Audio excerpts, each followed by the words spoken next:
Echo, Part 6. Me and Leo down by the train yard. By morning, Leo seems to have perked up a little. It starts with some good news from Flynn. Carl had been in the crawl space. According to him, it had been too hot to sleep anywhere but there. Of course, that's fucking insane, but it's definitely something Carl might do. In better spirits, Leo suggests we go out to some burger joints, which I agree. On the way, we chat about my project. So obviously I don't want to spend all of our time just having fun. You have a project to do after all. Yeah. I don't remind him that most of this messing around has been his idea. Though we do need to hang out with TJ today, if that's okay. I promised him we would yesterday. He's been feeling kinda down, obviously. I look down at my sausage biscuit sandwich, the excess grease glistening in the sunlight shining through my window. I was thinking the park. Yeah, that sounds like fun. So what do you still need to do? I take a bite to give myself time to think.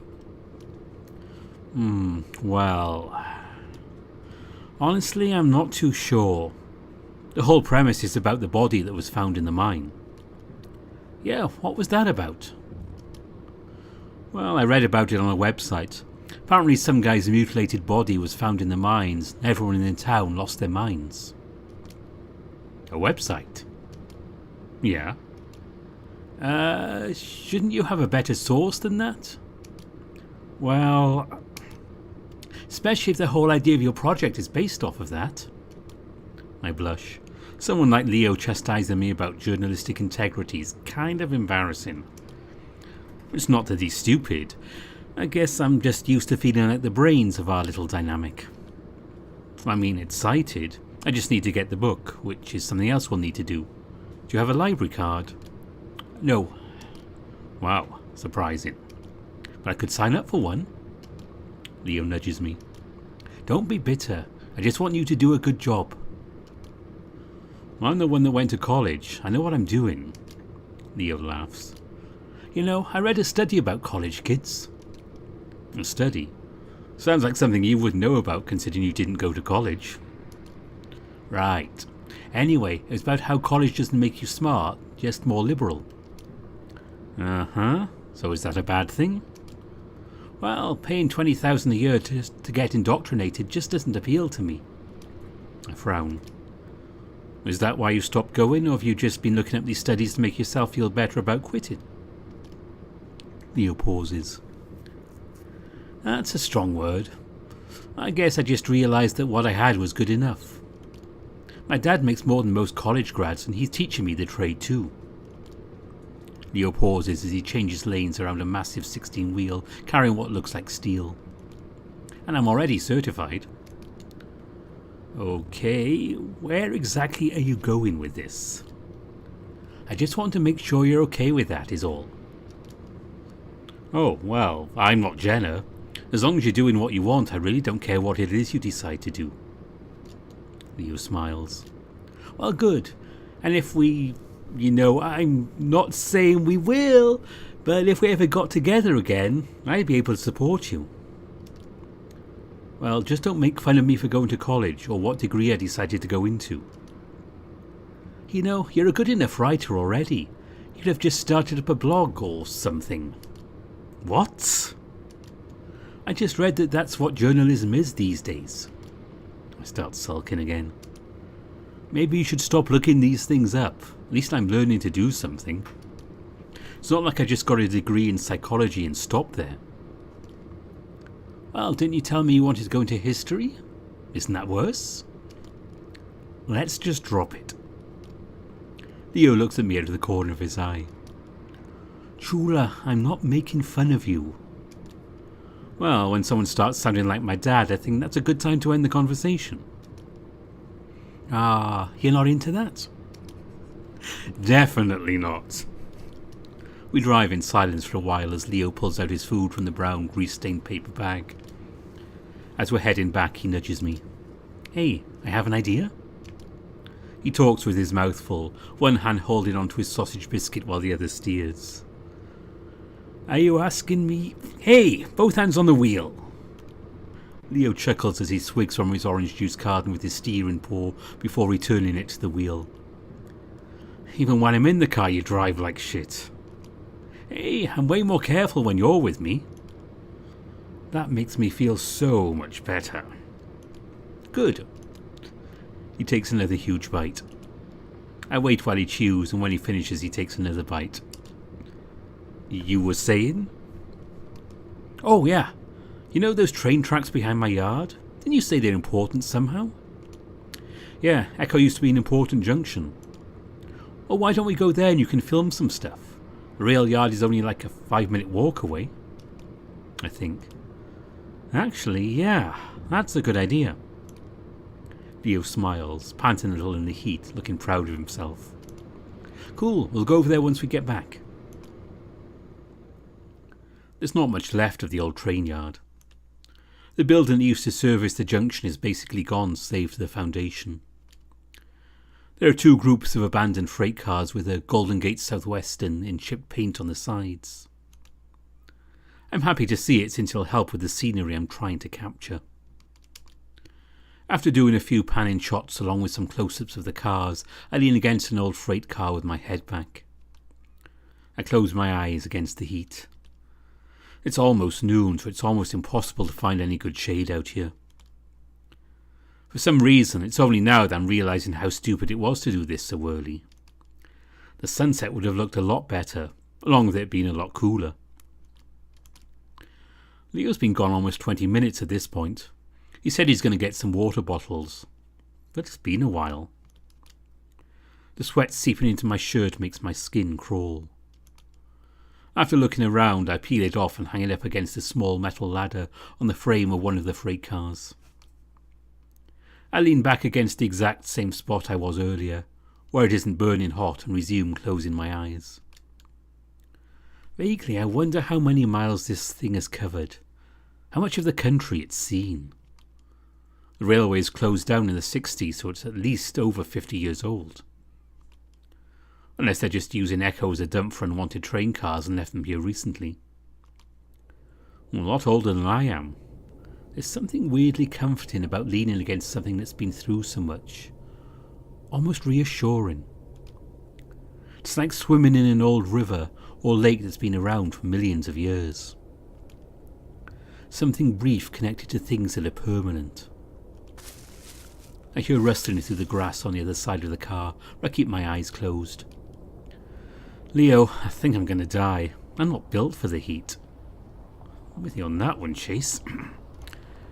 I wait, but he doesn't say anything. Leo? The rustling starts up again, a long, slow drag through the dried vegetation. This time it sounds like it's coming from under the train. Leo? I finally open my eyes and step away from the car, turning around to look at it like I can see through it. What are you doing? Obviously trying to scare me. Leo's never as subtle as Jenna, but he did his fair share of at least trying. I lean over to look under the car, glaring. You know, if you're trying... I'm met with emptiness under the car. Just dirt, dead grass and rusted rails. Was it some kind of animal? It sounded pretty big to be... Chase! Fuck! A heavy paw slams on my shoulder and I jump as Leo shouts right next to my head. I stumble forward, but he grabs me up laughing. Holy shit, I've never seen you jump that hard before. Normally I'd be pissed, but that build-up just had me glad it was Leo. How the hell did you do that? Do what? That whole setup you did. Well, you see, first I take my hand and slap it on your shoulder. No, the whole walking around behind me and making that dragging sound under the car. Huh? Leo looks confused. I frown. I guess it would have been kind of impossible for someone Leo's size to sneak around like that without me seeing him. Did you hear something? Leo mimics my earlier position and bends over to look under the train. Yeah, there wasn't anything there. I thought you were trying to scare me. Well, I was, but I didn't do that. Probably some animal or something. There's a lot of weird wildlife out here, you know. He stands up. That would have been a good idea, though. It sounded really heavy, like a person. Could have been. You know, a lot of the weirder people around here like to come here to get drunk or high or whatever. Sounds fun. I must still look a little unnerved because Leo sets a hand on my shoulder. Well, I'm here now, so don't worry. His eyes drift down to look at my torso. Damn, you've kept in shape. Well, better shape. I smirk, rubbing his shoulder. Swimming every day helps. Leo rubs my shoulder, grinning. You look so good. You always say that. And I always mean it. Well, thanks. I've gone to the point where I've just stopped pretending there isn't at least something still there between us. I think I've stopped pretending that nothing's going to happen on this trip. Eventually. What really worries me is what will happen after. Leo, meanwhile, slides his hand over my stomach. Not that I'd care if you gained any weight. That happens. But I like you this way. Yeah, it happens. I only hesitate for a moment. I slide my own hand under his shirt and Leo makes a soft gasping noise as I press it up against his stomach. His ears fall back, though he keeps a grin on his face. Being a wolf makes it harder, you know. Oh, I believe you. As if to try and convince me he hasn't really gained weight, he flexes his abs, flattening the soft fur of his stomach against my palm. Steel wrapped in velvet. But you know I'm into that. I get the urge to adjust my pants so my dick isn't jamming so uncomfortably into the crotch. But I don't want to make it that obvious that I'm aroused. You mind feeling some other part of me? You're making me feel fat. I giggle before I slide my hand up his torso. This exposes more of his white stomach all the way up to his chest, and I can feel his pounding heart. That better? Leo just gives a breathy laugh and exhale as he lets me feel him. He sidles closer, resting both of his hands on my waist. I feel his peck with my hand as I thumb through his fur to find a nipple underneath, feeling it harden in response. Leo shudders and grins at me. Heh, I think this place does things to us, Chase. Remember our first kiss? This isn't the exact spot. Was it really 6 years ago already? I sigh, then slide both my hands under his shirt and wrap them around his waist, burying my face in his chest. Leo hugs back as he starts snibbling at my ears, which makes me gasp. Hey, can't we just enjoy the moment? Leo giggles. I am. I look up at him and I'm not sure if I just run into it, but we kiss. It's a small peck. Then Leo puts his hand behind my head and pushes me deeper into the kiss. He opens his muzzle to clamp around mine, his warm tongue pressing up against my lips. I'm still for a moment, and so is he, waiting for me to respond. When I do, it's with my paws around his back, me kissing back. A soft crack to my right makes me jerk my head from the kiss to look over. Kudzu's standing there, his arms folded. Leo coughs in surprise, pulling back as well and wiping his muzzle. Oh, Kudzu, what's up? The raccoon's expression is hard to read, as usual. I see the corner of his muzzle quirk up after a while. Not much. What's up with you? Oh, you know, stuff. Leo laughs and finally Kudzu smiles. Hey, Kudzu.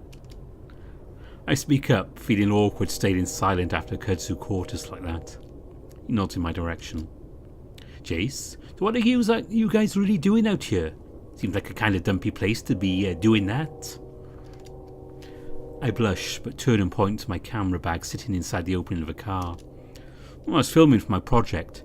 This place is important to Echo's history. I see. Well, we could ask you the same thing. Well, I'm not exactly doing that, am I? Anyway, I just take walks sometimes on my days off. In the middle of the day? Usually. He narrows his eyes at me, clearly thinking I'm suspicious about something, so I could quickly add, I mean, it just gets so hot out here at this time of day. I'd die. Kudzu shrugs his shoulders nonchalantly. I don't know, I go for walks a lot. That's what I was doing last night when I found you two. Hey, thanks for stepping in last night. That could have ended badly. Kudzu shrugs again. It would have. I had to do something, didn't I? Well, we appreciate it. Leo wraps an arm around me and hugs. So, how was he when he came to? Pissed, obviously. He always is. But he said some things last night. You should stay away from him for a while. Kudzu's normally placid face shows some concern for the first time. What, he says he's going to kill me? Leo says it's likely, like it's not a big deal. Among other things? His eyes flick to me and give a start. What? Whoa, wait, did he say some shit about Chase? Leo's hackles rise and I can see him starting to bare his teeth. Again, he was on something last night. You might not remember it, but I'm just warning you to be careful around him from now on. Kudzu looks back at Leo. Don't provoke him. I wouldn't if he wasn't such a fucking asshat.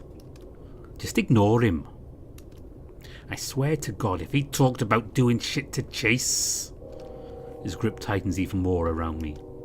Hey, I'll be gone in a few days. Don't worry about me. I'm worried about you. I'm just getting really tired of that meth skeleton messing around with everything I do. And if he fucking tries something with you... Leo. The air is tense and I can feel Leo growling deep in his throat. Wanting to change the subject, I speak up. Hey Kudzu. You know we were going to go out to the park and hang out. Did you want to come? Thanks, but I think I'm good. Leo perks up from his brooding. You know what? I think that's a good idea. We can play some soccer. There's only going to be 3 of us. You could help even it out. Kudzu thinks. Well, I suppose I could use a workout. Ha! You're just like TJ. I think you guys will get along great. I don't really see TJ and Kudzu getting along just because they're fitness conscious. They're practically night and day. Well, we're heading out right about now. You gonna come? Kudzu hesitates for a second longer before he nods his head in a quick jerk. Alright, yeah, why not? And with that, I gather up my equipment and we head back to Leo's house. It's not surprising that Echo hardly has an inch of flat grass in the entire town. Leo says they plan to lay down sod next to the lake when the area is further developed, but as of now we have to settle for a park near Peyton. It's a plain stretch of grass, usually used for youth soccer games. In fact, I can remember when I was part of that same organisation, back when my stubby legs didn't matter as much. Of course, after a few years it became clear that, being an otter, I wasn't built for the sport. That's when I took up swimming, of course. But then I realised I wasn't really great at that either. Of course, I could outswim any non-aquatic, but when it came to the other otters, I was pretty much bottom of the barrel. As we drive, TJ sighs next to me. I look over at him and he's got his elbow against the armrest, staring out the window as we pull into the empty parking lot. Everything alright? TJ's ears perk and he looks over at me, clearly forcing a smile. Of course. You don't seem that way. What's up? I lean closer to him. Leo's talking to Kudzu in the front, so we have some amount of privacy. TJ looks down his lap for a moment and just shrugs. I think it's pretty obvious, Chase. This whole trip has been pretty bad. I'm about to counter that it hasn't been that bad, but he goes on. I just think it might have been best if I hadn't come. I feel bad is all. He tries not to frown, but does anyways, both heartbreaking and adorable at the same time. I automatically rest a paw on his shoulder reassuringly. Shit, stuff happens, right? We came here to have fun and that's what we're doing right now. Yeah, it's just I feel bad for everyone else. What happened yesterday, I think it affected everyone. No way, I had a great time with Leo yesterday, wasn't sad at all. I realise that statement makes me look like a total asshat, but TJ just nods as Leo parks the car. We're here. As we reach the field, Kudzu immediately starts jogging the length of it while TJ stretches. I stand there awkwardly for a second, Not really sure if I should join them, since that felt a little overboard for something so casual. At least I hope it's casual. Leo rests a soccer ball against his hip as he joins me. Heh, they're so eager, huh? Well, apparently. Well, it's not a bad idea. Don't want to pull anything. So me and Leo do a few awkward stretches before the other two join us in the middle of the field. So, time to pick teams. There's only 4 of us, shouldn't be too hard. You want to pick? Kudzu looks between us before his eyes settle on me. Chase. Oh, okay. Probably best to keep the lovers off the same team to avoid distraction. I at least want a little bit of challenge. Kudzu gives Leo a little smirk. I blush, but Leo smiles easily, rolling his eyes. It's not like that. Sure. So I'm on Leo's team? TJ sidles up to Leo's side and the wolf puts an arm around his shoulders. Yep, you're lucky to have me. You know, in my country we had a war over soccer once. I don't believe you. It's true, thousands died in the football war. Any Spanish speakers, sorry if I mispronounced that one. Wait, do you call it football? Because that seems pretty confusing since you're really into the other football. I live here now, so football is soccer and football is football. But if I to call soccer football, I call it football. I think that's clear as mud. Wait, what? Pushika, let's just start. Kudzu looks around. Since there's so few of us, why don't we don't just play half field? Grab a few rocks to mark the goal.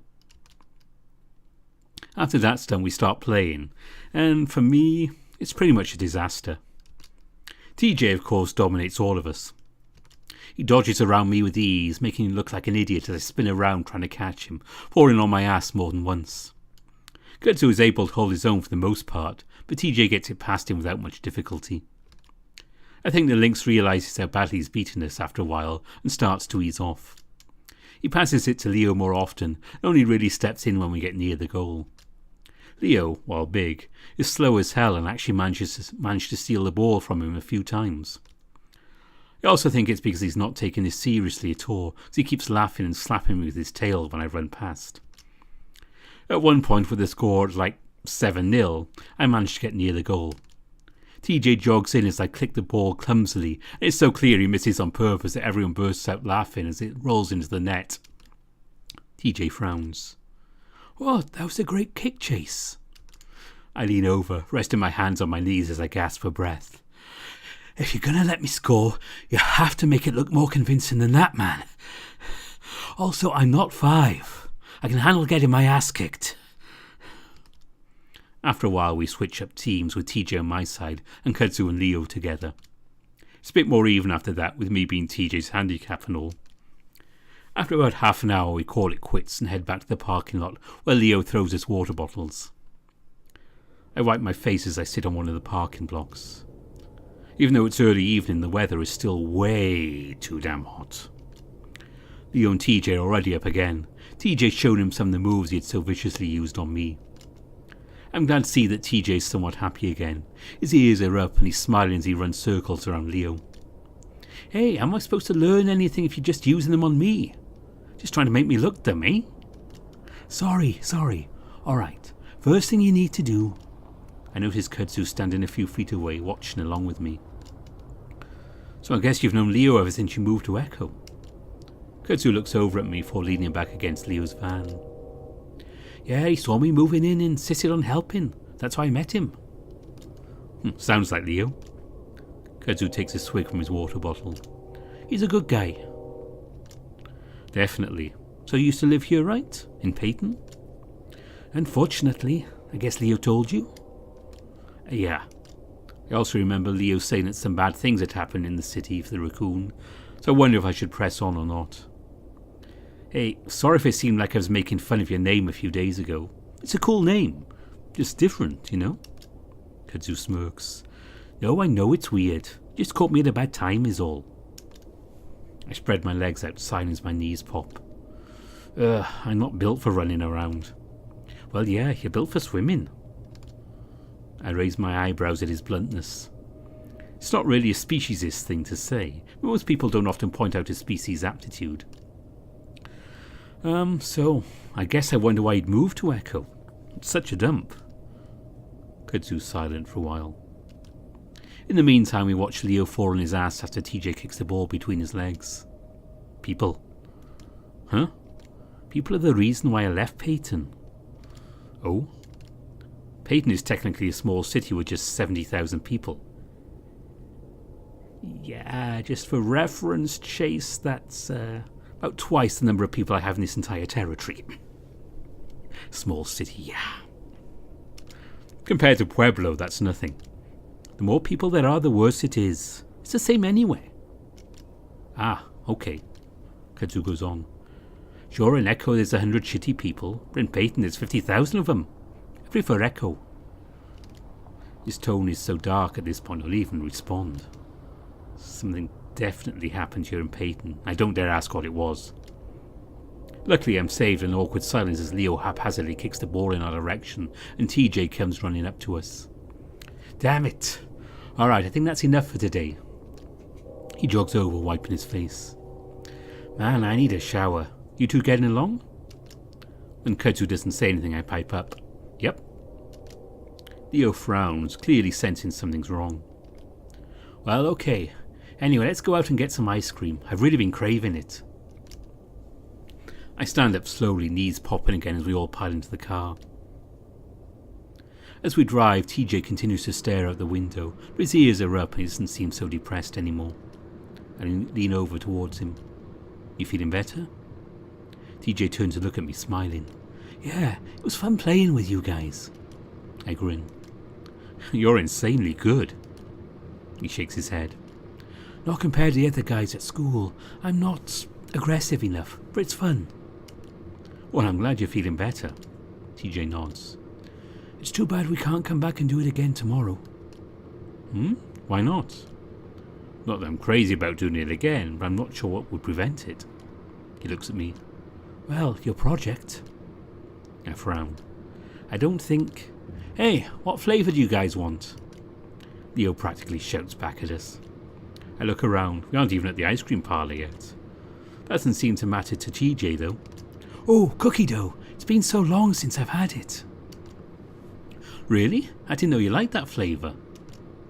And somehow Leo's able to keep up the conversation about ice cream flavours all the way to the actual ice cream parlour. I decide the shots I got earlier in the day were too bright, not representative of the sad state of the town that I wanted. The setting sun does a better job of capturing the desolation and bittersweet depression of it all. A metaphor for an end, in a way. At least that's how I hope it comes across.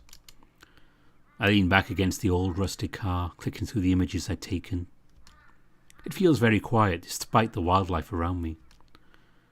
And so that's why it's easy for me to pick out the footsteps headed in my direction. At first, I think it's Leo, and I wonder how he's finished up with his shower so quickly. But then I realise that the crunch of dried vegetation is too soft, too light to be Leo. I look up, kind of hoping to see Kudzu, but instead I'm greeted with the sight of Clint headed in my direction. My grip tightens on the camera, watching as he approaches around the bend of the tracks.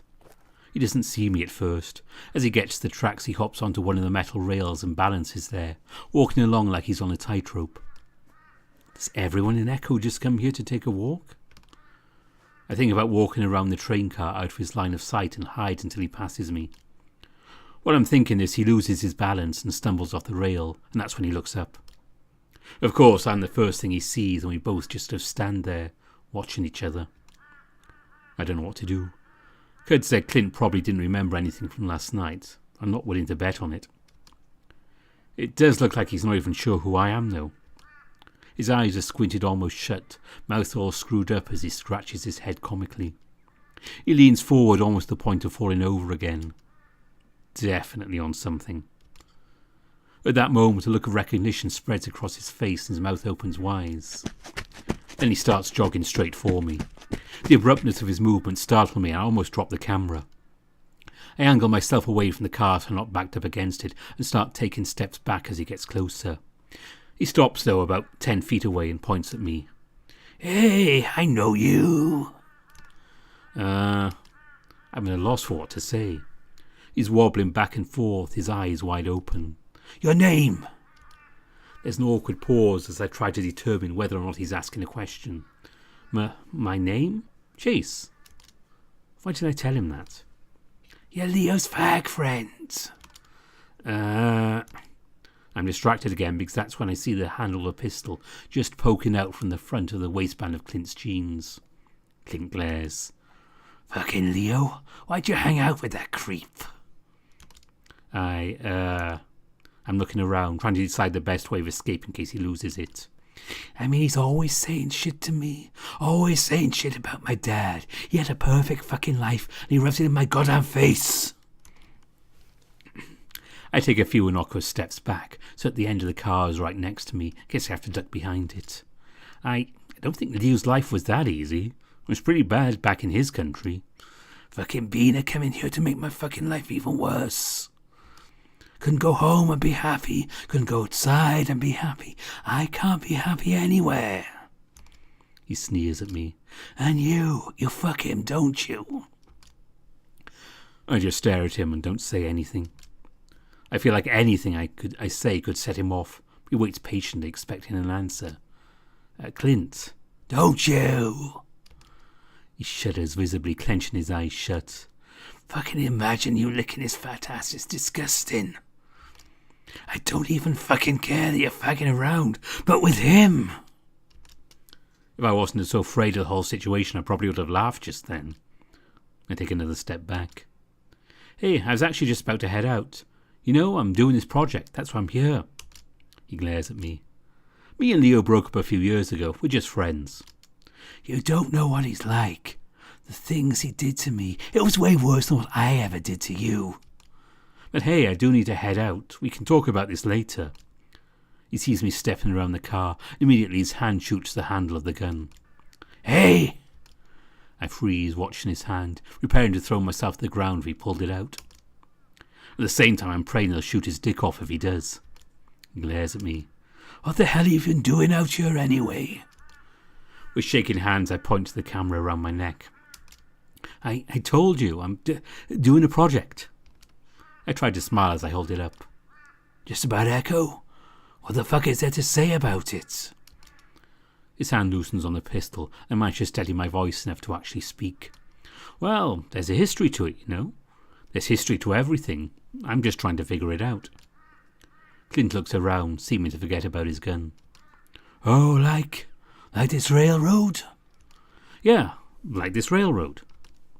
Clint's eyes are vacant as he stares at the ground. I think about making a run for it again. Oh. I jump as he snaps his head up. My dad once told me his dad knew a guy that got killed here, back in like the 50s. Oh? Despite the fact there's a crazy meth head in front of me with a gun, I still find myself becoming interested.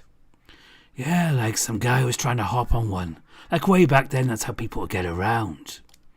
So this guy was trying to hop on this train here when it was leaving the station. But he missed jumping on. Clint sits down in the dry and dusty weeds and spreads his legs out over the rails. And he falls down like this. And he runs over his legs. Clint brings both hands down in chopping motions over his thighs. Blood goes everywhere, and yeah, he's dead, right? He looks up at me and I realize he's actually waiting for an answer. I guess his questions are never rhetorical. I'd assume so, right? Wrong. They found him a few hours later, and somehow the fucker's still alive. Oh. I'm already starting to doubt this story, or at least this version of it. The stumps is packed with dirt, so he stopped the bleeding, but he's gone crazy by now. He's going on about some creature that came to him and spoke whispers in his ear. Well, at the very least, I can just stick this story somewhere slow in the project to keep things somewhat interesting. One of those local urban legends type stuff. Then he goes to hospital and they think he's gonna live, but he jumps out the fucking window and kills himself. Clint stands up and brushes himself off. My dad used to tell me that story a lot. Not like I wanted to hear it, but he liked telling me things I didn't want to hear. I don't quite know what to say to that. Rather than keep on his good side, so I make a show of pulling a notebook out of my bag. Well, thanks, Clint. That actually helps me out a lot. But Clint is still off in his own world, staring off at some trees in the distance. It's weird that you needed to hear that story, because I come here a lot because of it. For closure or something? Because of that guy. Sometimes I think I see him when I'm all high, and I hear things here too. It's scary, but I do it anyway because it's different. This town, everything's always the same, but you can make it change if you want. At that point he starts walking again, off the tracks and towards that group of trees. I decidedly don't follow him, instead hurriedly making my way back to Leo's house. I have a lot of time to calm down on the walk back. Leo splayed out on his couch, picking through a TV dinner on his lap. There you are. I've warmed one up for you too. It's probably cold by now.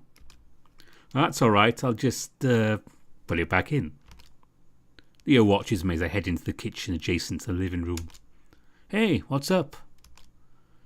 My dinner is sitting on the stovetop and I'm making an effort not to wrinkle my nose at the sculpted rib meat covered in barbecue sauce. Watery mashed potatoes complements the gooey mess. Nothing, just tired is all.